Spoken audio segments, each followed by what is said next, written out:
Welcome back to What It's Really Like to Be an Entrepreneur. I'm Vincent A. Lanci. And I'm Josh Gryniewicz. Whether you're already an entrepreneur, are looking to start your journey tomorrow, or are just someone who needs a little extra motivation to get through the day, this is the perfect podcast for you. Each week, I interview a different entrepreneur from across the globe. I will continue to offer episodes in all industries to provide you with many different perspectives. You never know which motivational journey will inspire you most. Each guest will take you through their story and help you learn from their successes and lessons learned. If you enjoyed today's episode, please rate the show 5 stars and continue listening by subscribing. My guest on the show today is someone who had heard the show, loved what they heard, and decided that they wanted to share their story to inspire others as well. A little over a decade ago, while working as a health commuter on a paradigm-changing project, Josh began to see story as critical to system change. He went back to grad school to study narrative formally while continuing to work professionally in public interest communication on a range of issues. He helps shape and share stories for social injustice, public safety, racial equality, health equity, universal health coverage, mental health advocacy, and so much more.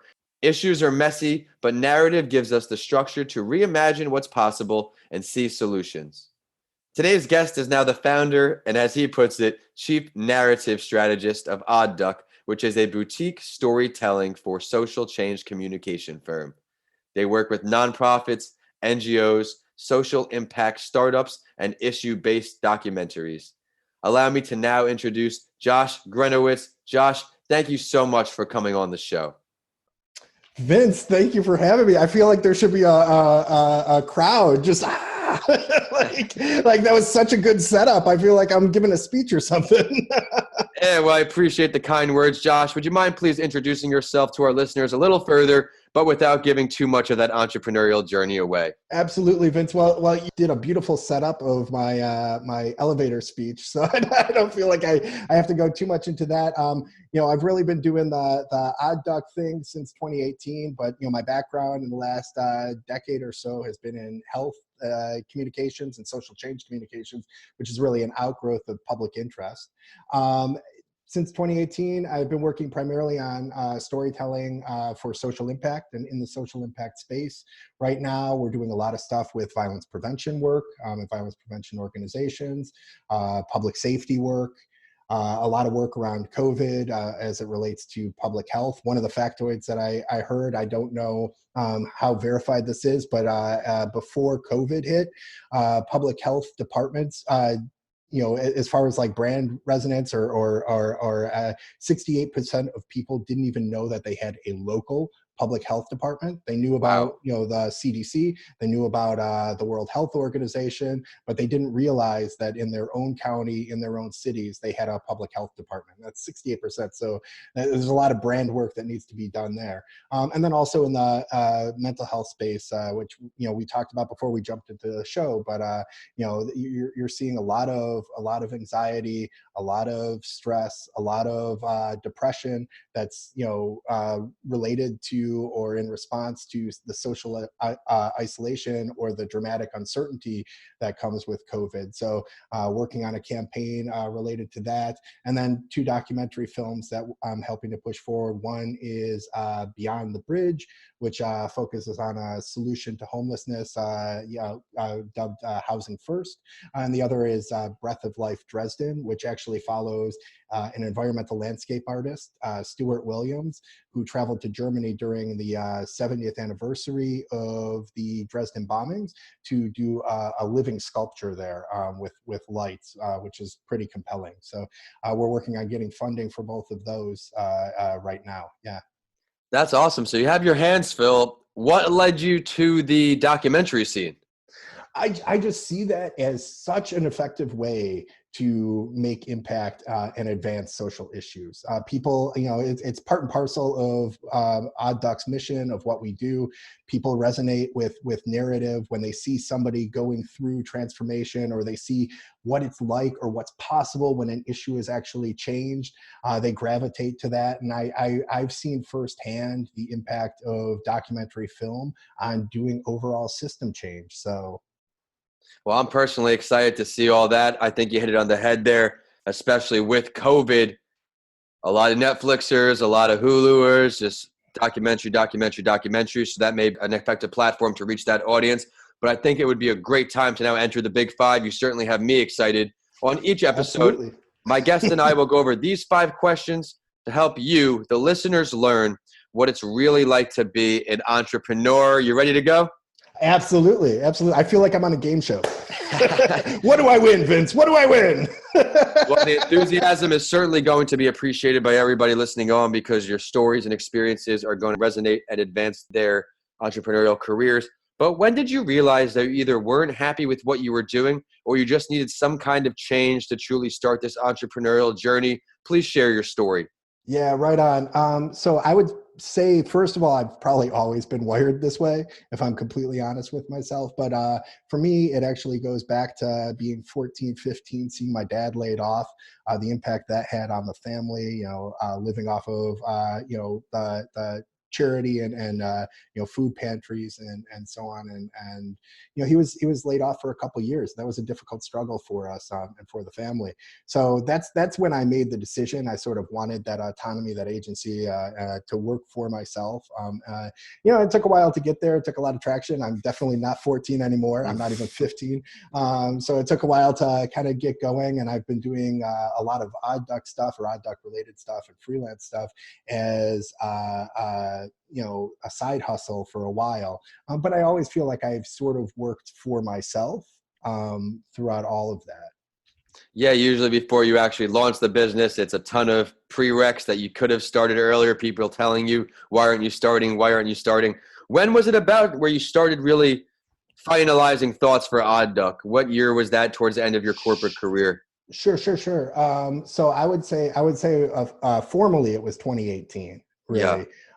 But even going back to the job that I had right before that was working probably 2015, 2016, I was working at a university, and it was working both with a neuroscience center on depression and resilience. So that had it was a cross interdisciplinary center, and then a center called the Institute for Juvenile Research that was focused on psychology and psychiatry for youth and adolescents. And so there were something like 25 centers and research areas in between those two. And I was really kind of an in-house consultant there. So I bounced around to different projects and different initiatives, helped launch several different campaigns and branding stuff. So all of that experience really was like, there is something here. I can do this. At the time I was actually in a mastermind with some folks that were actually mentors of mine earlier who are now doing consulting. And they really helped kind of give me my footing. I've been very fortunate to have some fantastic mentors who have helped pave the way for me as well. It's a great point to bring up right now. I am huge on mentors. It comes up on a lot of episodes where you can't do everything yourself. You need someone in your corner, not to tell you what you want to hear, what you need to hear, someone with a little more experience who's been through these roadblocks that you've been on because they were in that industry. Relevant mentors are always very, very important. But Josh, since you made that leap a little before 2018, finally official in 2018, what would you say one or two of the most difficult parts of being an entrepreneur are for you? Well, I feel like all of us are kind of experiencing this now, working from home in this COVID period. Mm-hmm. But I would say first of all, the basic thing that it's all on you, right? So you don't have an IT department to complain to when your connection's down. You don't have an HR department or an accounts payable or accounts receivable or anything. It's you're your own infrastructure, and you have to build out your team according to your strengths and weaknesses. So I'd say that's one of the biggest challenges. The other thing is, if the boss is a jerk, you can't really fire them because that's you, man. So that's a hard thing. But seriously, when you're not getting traction or something's not going right, or you're encountering more obstacles and challenges than you are successes, it really is, it boils down to, you can't scapegoat anybody. You can't point to, this person in this department over here is not getting me what I want. You have to look very critically at yourself and be like, you know what I'm doing isn't working. I need to mix it up a little bit. And so that I would say those two things are probably one of some of the biggest challenges that I've encountered. Yeah, for sure. Nothing lasts forever. The world's constantly changing, so you have to constantly pivot, For me as a speaker, now we're trying to pivot into Zooming in conferences and Yeah. building these books to be able to do that. But a good piece of advice you could probably give our listeners here is you brought up finding the right talent, not just any talent. What are some techniques you use to really find just the right pieces to the puzzle? So we're kind of unique in the sense that we're agency of creatives, but we're focused on social impact, right? So that's the first or the most definitive Venn diagram. You know, somebody who fits in both of those niches, who has a creative soul, like a poet's soul, but also who you know is passionate and enthusiastic about the work. And it doesn't matter, you know, what work specifically. Obviously, Duck works around or across a lot of sectors and domains, but really just, you know, wants to actually facilitate some sort of change. I love it. I love the advice. That's definitely going to help the people listening on. But looking back here across your life here, Josh, what is one of your greatest failures or lessons learned? And what did it teach you? Why is it still stuck with you all the way up until today? Right on, right on. Well, there's so many. Is this if we had 2 hours, I could really bore you and your listeners. But what I'll say, this actually is a good outgrowth of that last question you asked, because I would say, you know, when I first made kind of the foray to do freelance, to go out on my own, hooked up with a buddy of mine from high school who, you know, I had grown up with, and we both tried to kind of get something going. He had a photography studio. I was doing the freelance writing and stuff, and we didn't pick our team well. We didn't pick our approach well. We didn't look at like what kind of audiences and what kind of, you know, ideal clients we were focused on. And so we were kind of, and these are common like rookie mistakes, right? But we were trying to, you know, market ourselves to everybody and anybody, which really that translates to, at the end of the day, marketing yourself to no one. If you're just putting yourself out there, then no one's listening because you're adding to the noise. And then the other thing was just the team that we had built around us. Everybody had their own agenda and their own focus and where they were going with things. And, you know, it was difficult to get alignment on any one project, let alone on the growth of the organization or the agency that we're trying to start at that time. I feel like, you know, that period really informed sort of all of the thinking and the architecture that went into Odd Duck. So it was like I was far more selective and you know far more strategic about who I was reaching out to, how I was reaching out to them, the audiences that the audience that I wanted to build, and the team that I wanted to surround myself with. You made a ton of good points there. Rookie mistakes. Unfortunately, with entrepreneurship, there is no set volume of textbooks. It is, you go out there, tweak it a little bit, you do it again, you do it again, you do it again, and eventually you learn. But another great point was company culture you brought up. Company culture is everything. That's right. Thank you. Thank you. I mean, I'll tell you, and for the listeners as well, the first thing that we did before anything else was sit down and write out kind of what the values were. And one of the number one values was to do cool shit with cool people. You know, and so that it was like, as a baseline, that was the main thing. You just had to be cool and you had to want to do cool shit. Obviously it's a little more sophisticated than that when you get into the weeds, but you know, that was really like that kind of thinking was really what helped kind of inform our overall direction. Well, I love it. And I could tell you're a big thinker, big learner, which is helping you progress your company. If you could choose to have a conversation and learn from any entrepreneur, dead or alive, to do some thinking, Josh, who would it be? I love this question. I've loved when you've asked guests before and how they've answered. I'm going to cheat a little bit, Vince, and I'm going to assemble my living and dead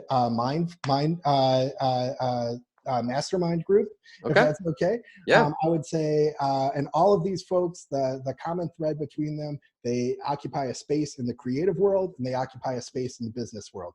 Okay. So the first one, Anthony Bourdain, rest his soul, but just a genius, a hustler, just a true humanitarian, really connected with people, but also, and a lot of people don't know this, he had a great cinematic mind. So every one of those episodes was informed or built around a filmmaker that he really liked and appreciated, that his team liked and appreciated.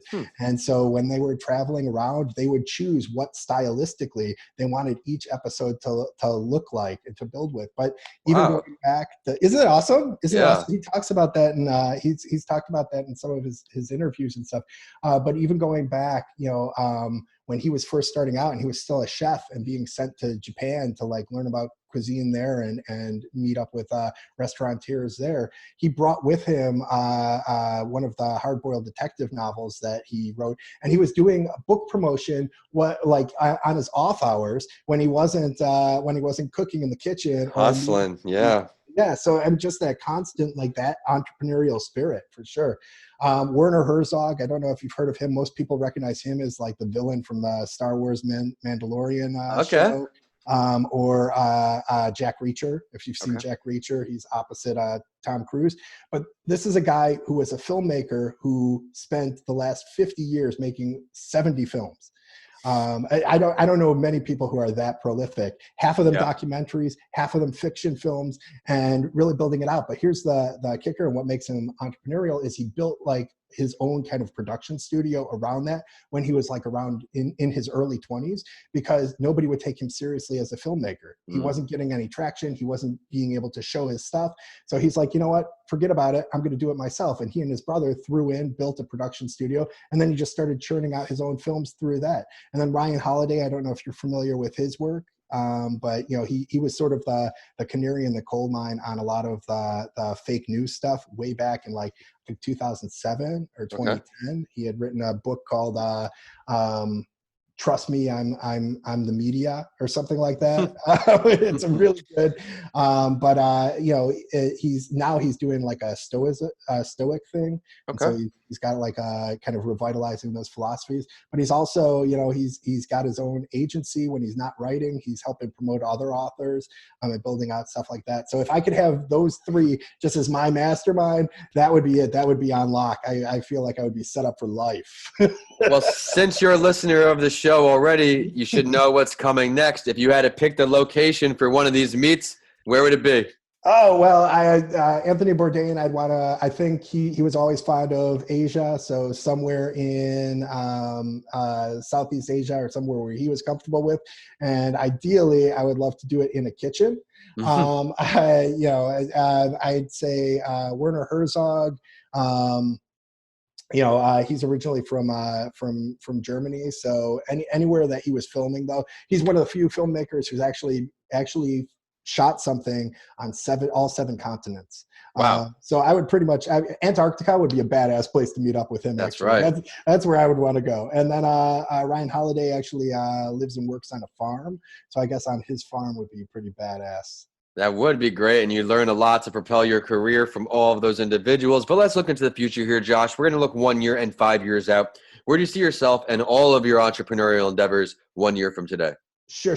Yeah. I'd say 1 year. I mean, I have my financial goals, right? I have my my professional development goals, but I'd really say like 1 year. What I'd like to build out is having one foundation under my belt. So working specifically or having a contract with foundation, one international client. I've worked in the international space before, but having a contract with international NGO would be pretty sweet. That's what I would say for 1 year. That'd be great. Well, let's look a little deeper now. 5 years. What are we seeing from you in 5 years? I'm sure you have a lot going to go on. Yeah. 5 years. I think the big thing, I want to grow my team even bigger. I don't want to be too ambitious, so I'm not going to set numbers to that. But I just want to keep being that lightning rod and just drawing that creative energy to me, and those creative souls to me, and working together, collaborating, doing cool shit in the world. But I'd also say I'd like to start positioning the organization more to be 50% client work, 50% documentary film work, and really kind of moving in that general direction. What is the ideal company size that you hope to grow to? Whew, that is a great question. I know you're mentioning building your team a lot throughout this Yeah, episode, seeing where you yeah. are in 5 years. Yeah, I mean, I really, I think, staying lean helps to kind of like adapt. So after that growth in 5 years, I'm really thinking probably around, I would never want to go over I'm saying this, but then like, let's check in 5 years. But I don't think I would want to go over like 20 people. Okay. It's a To lot. me, and Yeah. I think you're this is resonating with you, but to me, what's most important is those personal connections. I have to vibe with somebody, especially if they're on my team, especially if I'm checking in on Zoom with them on a day to day, or I'm texting or emailing day to day. Yep. I have to vibe with them, and so when you get to that higher end and you're going beyond 20, like it's just hard to know everything that's going on in that many people's lives at one time. Well, yeah, the more variables that you have going on and people are variables as they are employees, it's more to manage and tougher to keep your goals aligned. And I think it is a great time for the Spotlight story. On each episode, I share an entrepreneurial journey to inspire our listeners, and I would love to hear your take on it. Since we have an entrepreneur on the show today who is doing his part to change the world, I will now introduce the story of another entrepreneur who is doing the same, in Adam Braun, the CEO and founder of Pencils of Promise. Adam had developed a revolutionary for-purpose approach that his passion for change with an extensive investment prowess. This combination ensures that Pencils of Promise, his educational nonprofit, holds true to its guarantee of 100% of donations will be used to their maximum level of efficiency. Like many entrepreneurs, Adam believed in his vision and quit a well-paying financial job with Bain and Company to work full-time in the nonprofit sector. This is where he created another organization in Mission U. Mission U offers free, pre-professional one-year college alternatives. His efforts have led to several accolades, including a New York Times best-selling memoir in The Promise of a Pencil, How an Ordinary Person Can Create Extraordinary Change, spots on the Forbes 30 Under 30, Business Insider 40 Under 40, and the Wired Smart List of People Changing the World lists, as well as one of the first World Economic Forum global shapers. Josh, what do you like best about this story? Well, I love the fact that you shared his story. I mean, I'm familiar with his work and I'm familiar with the memoir and everything. So that definitely resonates with me. But I think you hit the nail on the head in your lead into it. For me, it's making it purpose-driven work. It's putting that purpose, that focus, that aspect of it just at the centerpiece of what you're doing. And so that to me, that's what resonated most, is just the fact that that's the core of his entire business model. Well, yeah, whatever your core is, you have to stick with it as long as it's a solid core and you follow the foundation, the company culture we spoke about, bringing the right people in. You can make that a success. But Josh, thank you so much for coming on the show today. I know our listeners are going to see all the value you brought on. I love how you started the show from your childhood memories, that moment of what took you to be an entrepreneur. You wanted that self-control, I could say, of your destiny, and through your hard work, you will have no problem with that, I'm sure. I also loved how you had, for your lessons learned, you included writing down your values with new hires now. Everybody's on the same page, and that is essential to what seems to be a very big theme here of company culture. And Josh, I think it's a great time to get into the last word. And I also do this on my other podcast series, A Mental Health Break with Vincent A. Lanci, too, because I want the listeners to really get to know my guests. Is there something you would like to share with everybody listening on that we did not get to touch on yet today?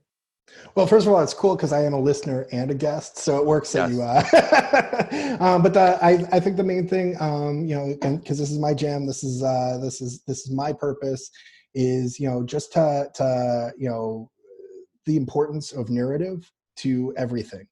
So the importance of stories, the importance of owning our own story, and subscribing to our own story, and the importance of story overall to helping shape outcomes in the world that we want to see. That's how we're going to reach it. That's how we're going to get beyond kind of the tunnel vision and the lack of imagination in finding solutions, is by really thinking broadly. And story is the way to get there. Would you mind please sharing your professional social media website or ways for listeners to follow these stories, all your endeavors, request your services? Sure. I would say oddduck.io is the best way to find me. I've got one of those coveted fancy IO sites, and that's the best way to find me. And that's you can email me from there. You can sign up for my newsletter. All of the above. I'd love to hear from your listeners, and and I think this is a beginning of an ongoing conversation between you and I as well. I'm excited to keep things moving forward, and totally excited for what you do. I appreciate the kind words, and I am looking forward to making a difference with you again in the future. And now it is social media time for the show, and we are on whichever platform you like to use. We're at What It's Really Like to Be an Entrepreneur on LinkedIn, at Your Favorite Morning Podcast on Instagram and Facebook, and we're at Podcasts by Lanci on Twitter, so you get updates from this show and a mental health break with Vincent A. Lanci. Of course, my handles are at Vincent A. Lanci for all social media and YouTube, and my website is vincentalanci.com. If you check out my books, DM me. I would love to hear from you all. We have Left for Dead, A Story of Redemption, and How to Transform Your Mindset When the Norm is Changed. Both are on Amazon now. As always, I will end the show with a quote that inspired me and know it will for you too. And this one is from Adam Braun, the entrepreneur from today's Spotlight story. He said, "It's the presence of others who are smarter, kinder, wiser, and different from you that enables you to evolve. Those are the people to surround yourself with at all times." Thanks for listening, and I'll see you all on the next episode of What It's Really Like to Be an Entrepreneur.